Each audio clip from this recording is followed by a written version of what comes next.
This is a nuke ops round on the Lizard server for Wizden, the LRP server. They are doing what I would just call security ops, or some form of undercover ops. It's a pretty common strategy, but infiltrating security and pretending to be a security member is usually a lot higher risk strategy. Well, security is usually a little bit more aware of who was in their department, but just like any department, people can late join, there's visitors, and they are immediately running into their first roadblock. They have took off their spacesuit in space without a way to open the airlock door. Getting the thruster off's easy. Hopefully they have a Jaws of Life or something. Yes, they do. I saw that sprite change. Thankfully, space damage is not too high on this server, so this is really not too costly of a mistake. Plus, there's also a tiny fan in both tiles, so once they're in, they're in. Using a locker to jam open the door is also a very smart play. This is something that Nukies in general should be doing way more. You always want a path out. If you have locked yourself into any form of corridor, I don't know what happened here, but that's not good for them. As the security undercover agent has entered the station, I really like the commander's quote.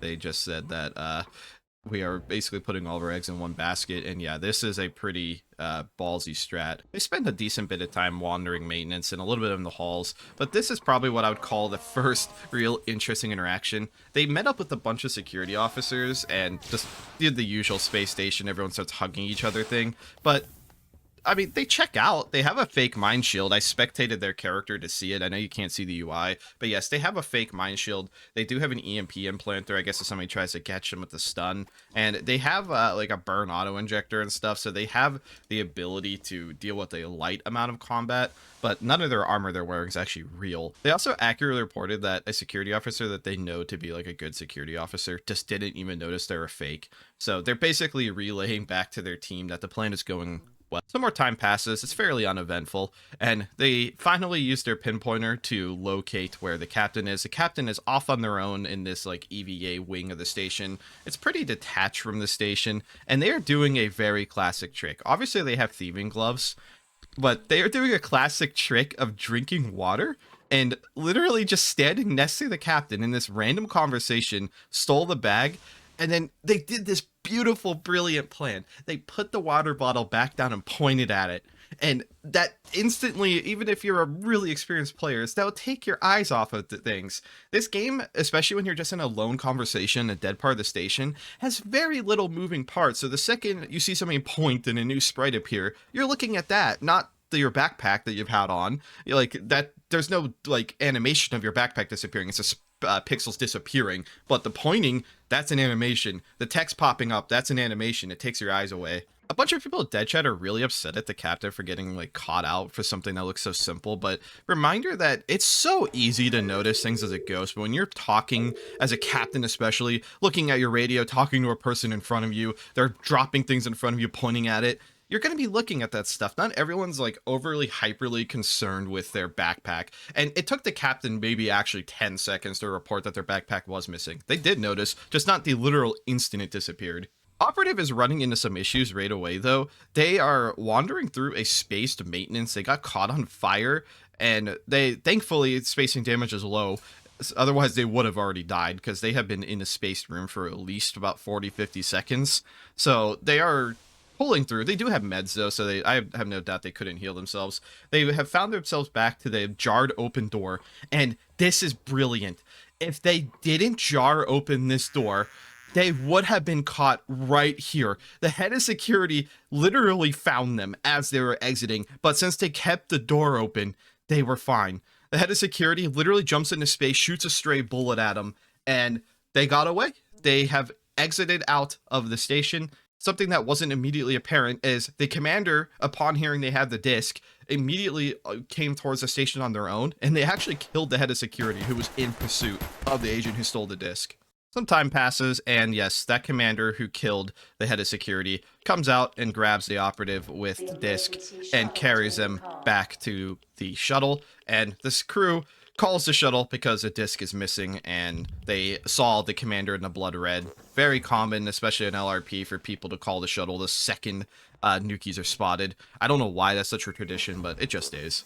The operatives regroup with all 5 of them. They have the disc, so the hardest part usually is over. And since this is convex, the bridge is very space facing, and there happen to be a fair bit of people just right here in the bridge looking right at them. That's a problem. That's an understatement. There are multiple bricks of C4 on your front window.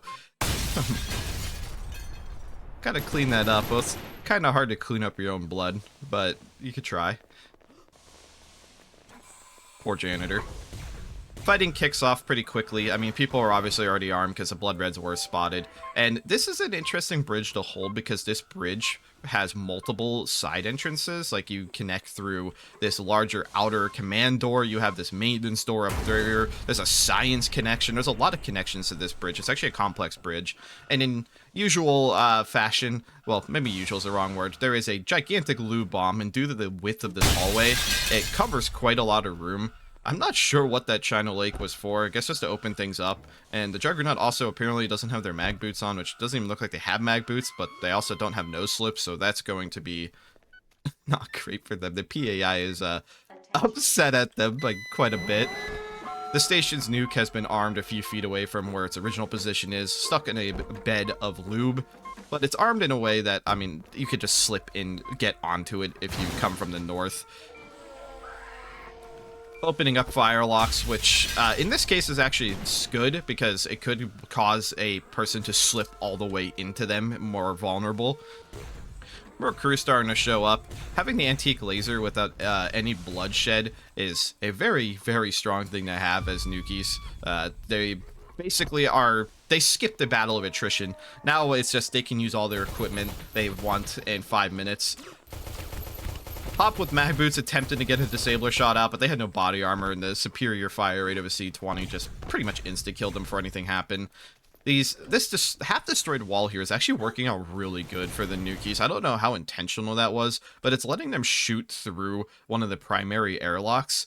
Surprisingly, more crew isn't trying to flank it. Is that a plasma bomb? If that's a max cap, that's brutal. If that's a plasma fires are not effective against Nukies in a spaced environment. It's rarely effective against them ever. Sometimes it can be, but most of the time you're just going to end up killing yourselves and more crew. Speaking of that window being really useful, are they using cryopods to escape laser shots? That's crazy. You can see the pace of the fight is very widespread throughout these very large hallways, very large bridge.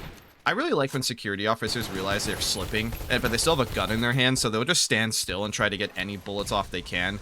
More counterfire coming in from the north here. What I would just call the station's own blood red, that is just a plasma canister. That's only going to cause more crew harm than anything. The Nukies can just walk away into space or something, or make more holes in space. They're never going to be worried about that. Only time that matters is if it's like raid suit ops, which this is not. Somebody did try to slip onto the nuke directly, but they just got executed by a shotgun. The brutality of not having enough mag boots in order to deal with this. I mean, of course the salvagers have mag boots, but that 50% pierce resist is very obvious when you realize that these guys are taking like 20 times more bullets than everyone else. So realistically it's 2 times more. I'm not good at math. Poor people just slipping in and out, not able to really get an angle for the shot. The lube spreading out just past this doorway is making it really, really hard to counterattack. A second lube bomb obviously went off. There is basically no direction between like 7 tile stretches of land that doesn't have an area that you can actually stand and shoot at them. Like, the crew could, I guess, assemble some walls, but good luck with that.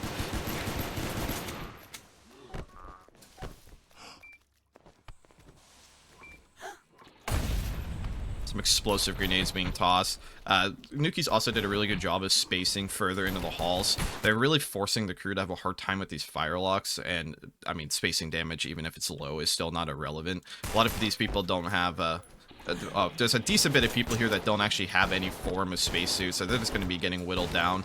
Slugs coming into great effect. Chemist goes down. The 50% pierce resist Goliath armor goes down.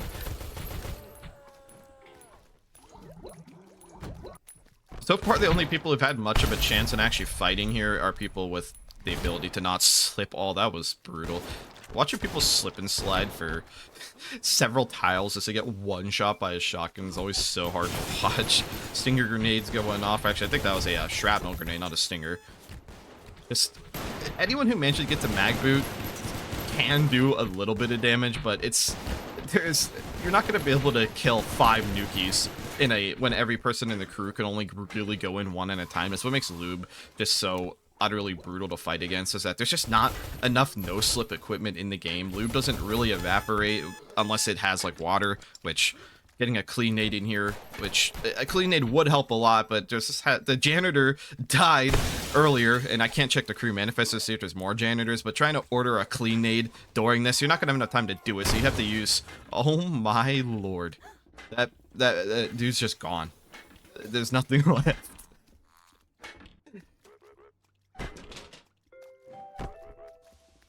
Just so many bodies piled up on this slip and slide.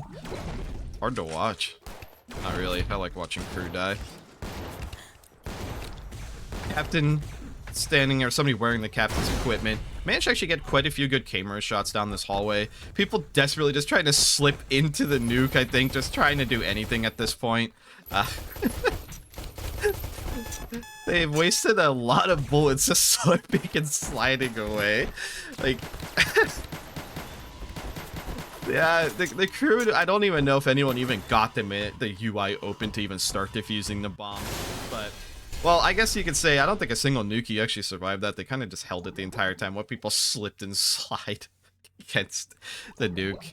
But yeah, that was a beautiful undercover security officer. They fooled security fully. No one knew they were a fake. They stole the backpack without even having to knock out the captain. And they got away purely through good planning by keeping that door open. If they didn't jam the door open with the locker, they most likely would have failed.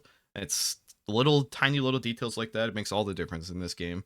Cool round. Thank you for watching.